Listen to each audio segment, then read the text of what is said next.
पृथ्वी का सबसे बड़ा स्पोर्टिंग इवेंट, अच्छा चलो आर्ग्यूएबली सबसे बड़ा स्पोर्टिंग इवेंट चालू हुआ है। इस बार फीफा अलग मूड में थी। फीफा होस्टिंग राइट्स दे रही थी कतर को। मतलब जिस देश में खुद कोई राइट्स नहीं है उसको आपने होस्टिंग राइट्स दे दिए और स्ट्रीमिंग राइट्स दे दिए जियो सिनेमा को। चलो कतर में तो एक दो इंसान ही कटेंगे, यहाँ तो जियो सिनेमा से करोड़ों इंसानों का कट गया। इतना तो शाहरुख डर में नहीं अटका जितना जियो सिनेमा मैच में अटक रहा था। जियो सिनेमा हर 30 सेकंड के बाद बोल रहा था, देखो सचो यहाँ एक छोटा सा ब्रेक ले। ए सोनी भाई, ए स्टार भाई, इससे ले लो राइट भाई, नहीं तो ये हमारी सांसें अटका देगा। जियो सिनेमा को देख के पुराने वाला डीडी भी बोल गया विच प्लीज। जियो सिनेमा ने रूनी को बुलाया एक्सपर्ट कमेंट देने के लिए।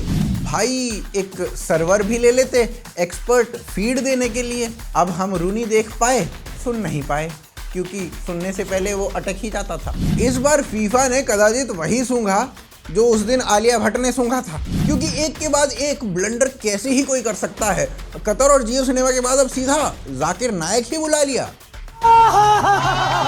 तो भाई साहब चलो आज इसी विषय पर बात करते हैं। देखते रहिए आज की ज्यादा खबर।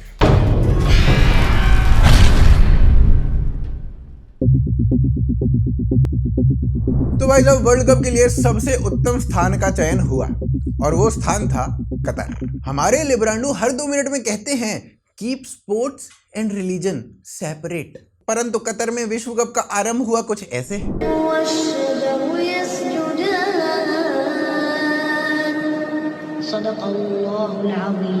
फिर कतर में बनाए गए कुछ रूल्स जिन्हें सभी को फॉलो करना होगा, नहीं तो अरे भैया नहीं तो कतर प्रश्न ही नहीं है, नहीं तो कतर में नहीं तो होता ही नहीं है। जो भी नहीं तो करता है वो नहीं था हो जाता है। कतर में बनाए गए कुछ रूल्स इस प्रकार हैं।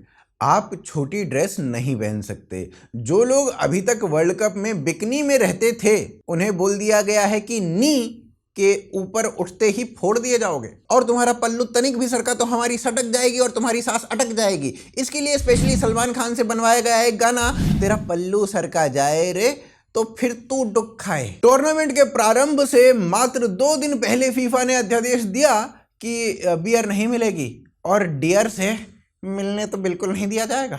डियर से पब्लिक में ऐसे कंधे पे हाथ रखकर यदि अधरों पर स्पर्श किया तो आपके पीछे वाले अधरों को मोटे डंडों से स्पर्श किया जाएगा। अब देखिए हिजाब कंपलसरी नहीं किया है, यही अपने आप में बहुत लिबरल है। आप कह रहे हो कि आप LGBTQ वाला झंडा भी पकड़ना चाहते हो, इतना लिबरल नहीं मिलेगा भाई साहब आपको। आप स्लीवलेस ड्रेस नहीं पहन सकते हो, नहीं, पर इस मामले में कतर बहुत लिबरल है। उन्होंने पुरुषों और महिलाओं को दोनों को बैन किया है। पहले ही सीन में ऐसा सीन हो गया।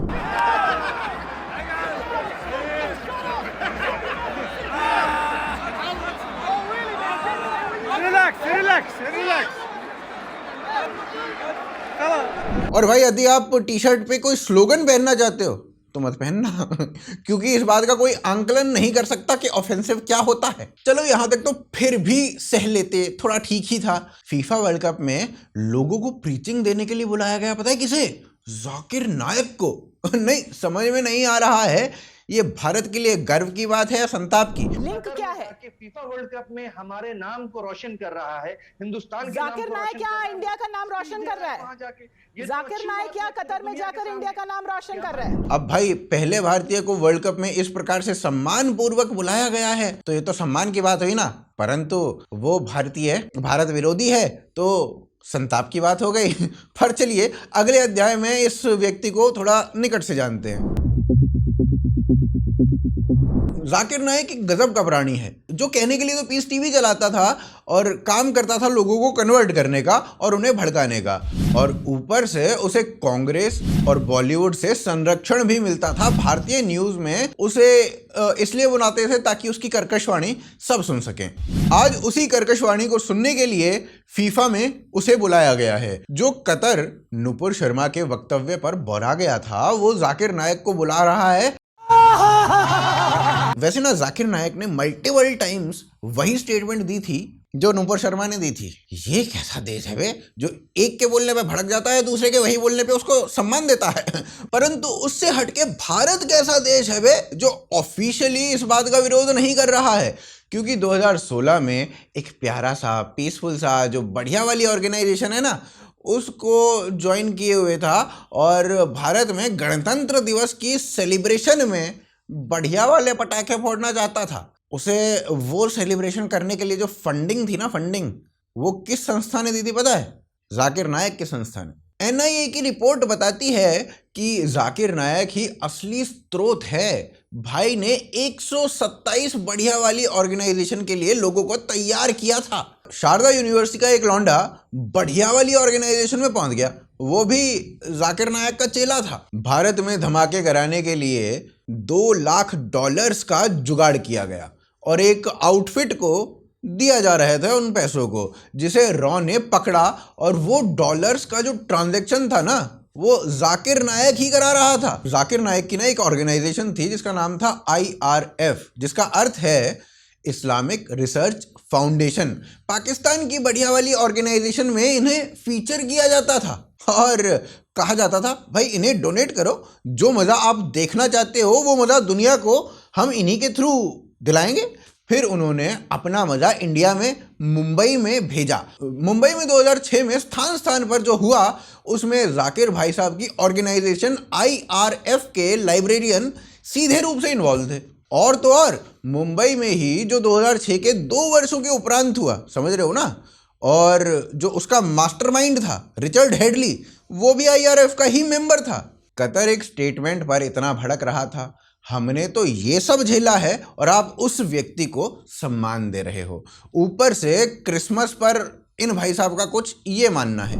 When you are wishing Merry Christmas to them, you are agreeing that Jesus Christ, peace be upon him, was born on the 25th of December, and you are agreeing that he is the begotten Son of God, which is shirk. हिंदुओं के प्रसाद पर ये भाई साहब कुछ ऐसा कहते हैं।